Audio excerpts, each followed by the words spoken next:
कुंदन सब्जियों का व्यापारी था। कुंदन के घर के आगे ही उसकी खुद की जमीन थी। वहीं पर वो सब्जियों की खेती करता और बाजार में बेचता।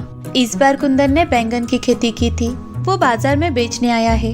आओ आओ, बैगन ले लो, ताजे ताजे बैगन। भैया बैंगन कैसे दिए? 40 रुपए किलो। इतना ज्यादा? आप लीजिए तो आपके लिए 35 लगा दूंगा। कुंदन के बगल में ही एक सब्जी वाला था। वो चिल्ला चिल्ला कर मटार बेच रहा था। वो औरत मटार वाले के पास चली गई। ग्राहक कुंदन के पास तो आते, पर बस दाम पूछकर चले जाते। बाजार में हर कोई मटार बेच रहा था, बस कुंदन ही अकेला था जो कि बैंगन बेच रहा था। हर कोई मटर बेच रहा है, ऐसे में मुझे भी मटर ही बेचना चाहिए था। बैगन की खेती करके अपना नुकसान कर लिया। बैंगन की बाजार में कुछ ज्यादा बिक्री नहीं हुई। 2 दिन के अंदर ही कुंदन के सारे बैंगन खराब हो गए। कुंदन को अच्छा खासा नुकसान हो गया। अब की बार मटर की खेती करूंगा। कुंदन ने अपने बचे हुए पैसों से मटार की खेती करने का निर्णय लिया। अगले ही दिन कुंदन मटार की खेती करना शुरू कर देता है। कुंदन की 2 बेटियां थी जो कुंदन की मदद किया करती थी। कुंदन 2 महीनों तक मटार के खेतों में मेहनत करता है और 2 महीनों बाद उसके मटार तैयार थे कटाई के लिए। पिताजी, मटार की खेती तो बहुत अच्छी हुई है। एक एक मटार अच्छे से बड़ा है। बढ़ेगा क्यों नहीं? हम तीनों ने इतनी मेहनत जो की है। आज बाजार से आते आते पनीर लाऊंगा। आज हम मटर पनीर खाएंगे। 2 महीनों से पूरा परिवार रूखी सूखी रोटी खाकर अपना पेट भर रहा था। कुंदन सोचता है कि मटार की अच्छी बिक्री होने पर आज कुछ अच्छा खाएगा। कुंदन मटार बेचने लगता है, पर अब बाजार में कोई भी मटार नहीं लेता है।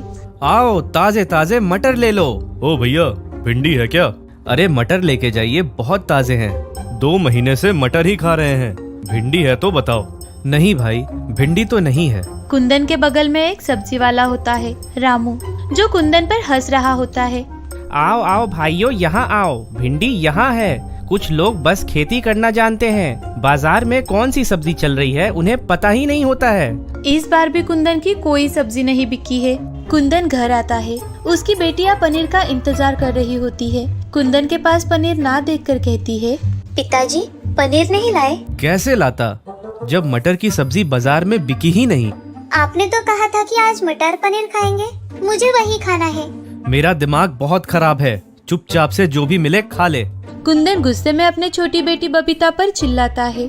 कुछ ही दिनों में मटार भी खराब होने लगते हैं। कुंदन सोचता है कि मटार खराब होने से तो अच्छा है कि वो छीलकर बाहर रख दे, ताकि कोई ना कोई जानवर पक्का खा लेगा। हर दिन एक चिड़िया आती, खुद मटार खाकर अपने परिवार वालों के लिए भी चोंच में ले जाती। देखते ही देखते ढेर सारी चिड़िया मटार खाने के लिए आया करती है। अच्छा है, मटर खराब होने से पहले खत्म हो गए। किसी का तो पेट भरा। वो चिड़िया फिर से आती है। अब कुछ नहीं बचा है, सब मटर खत्म हो गए। फिर भी वो चिड़िया कुंदन के पीछे पीछे आती है। अब खिलाने के लिए कुछ नहीं है मेरे पास। जाओ यहाँ से। 6 महीने से मेरी बेटियों को अच्छे से खाना तक नहीं मिला है। कहाँ से पैसे आएंगे वो भी नहीं पता। कुंदन के पास खेती करने के लिए भी पैसे नहीं थे। कुंदन वही परेशान होकर बैठ जाता है। वो चिड़िया कुंदन के पास आती है और अपने मुख से एक सुनहरे का बीज निकालती है। इस बीज का क्या करूं? अपने खेत में लगा दूं? वो चिड़िया अपनी गर्दन हिलाती है। कुंदन चिड़िया पर ज्यादा ध्यान नहीं देता। सुनहरे का बीज वो अपने खेत में फेंक देता है। फिर भी कुंदन जहाँ जाता, चिड़िया उसके पीछे पीछे जाती। अरे अब क्यों मेरे पीछे लगी हो? वो बीज खेत में बो तो दिए। फिर भी वो चिड़िया वही खड़ी होती है। अब क्या उसमें पानी डालूं? चिड़िया अपनी गर्दन हिलाती है। अरे क्या मुसीबत है? कुंदन ने जहाँ बीज फेंका था वहाँ जाकर पानी डाल देता है। फिर जाके वो चिड़िया उड़ जाती है। कुंदन अपने घर चला जाता है। सुबह सुबह बबीता अपने खेत में आती है तो वो देखती है कि सारे खेत में फिर से मटर उग गए हैं। क्या? मैंने मटर की खेती तो नहीं की थी। कुंदन बाहर जाकर खेत में देखता है तो उसके खेत में मटर आ जाते हैं। अरे कल तक तो कुछ नहीं था खेत में, अचानक से मटर कहाँ से आ गए? जैसे ही कुंदन एक मटर को छिलता है तो अंदर सोने के मटर निकलते हैं। अब वो तीनों मिलकर खेत से सारे मटर घर ले आते हैं। उन्हें छिलकर सोने के मटर निकालते हैं। कुंदन और उसका परिवार बहुत खुश होता है सोने का मटर देखकर। पिताजी, पर ये सोने के मटर कहाँ से आए अपने खेत में? अच्छा, तो ये उस चिड़िया का कमाल है। उसी के बीच से ये सोने के मटर उगे हैं। कुछ सोने के मटर बेचकर कुंदन के घर के हालात बदल जाते हैं। उनकी परिस्थिति बदल जाती है। वो दान पुण्य भी करता है, साथ ही बड़े खेत भी खरीद लेता है। इस दिन के बाद कुंदन को कभी पैसों की कमी नहीं हुई।